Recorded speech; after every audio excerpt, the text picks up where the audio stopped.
यह ऐसी औरत है कि मर्द भी इस जैसा ना हो। आप देखिए कि हजरत मरियम ने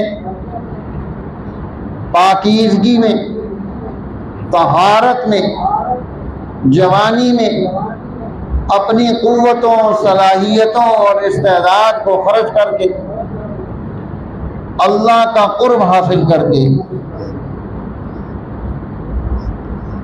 वहाँ कलीसे में बैठकर, इबादत खाने में बैठकर, हुजरे में बैठकर कितना अजीम शान किरदार अदा किया। उस दौर की उम्मत को कैसे वहदत दी, उन्हें एक अजीम शान पैगंबर अता किया जो पैगंबर रसूल बने,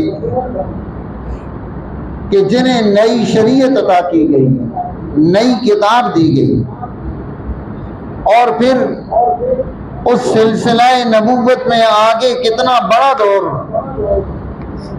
हुक्मरानी का आया, अजीम शान दौर। इस एक खातून की मेहनत से कई 100 साल पर मुश्तमिल अगला दौर पैदा होता है। उनकी जिद्दोजहद के नतीजे में, उनकी कुर्बानी के नतीजे में, उन्हें अल्लाह ने जो मर्तबा अता किया था उसके नतीजे में, तो सिलसिला नबूवत ये अपने अंदर तासीर रखता है। जब कोई नबूवत के सिलसिले के करीब होता चला जाएगा, उसे सीखेगा, उसे वक़्त देगा, उस मजलिस को इख्तियार करेगा,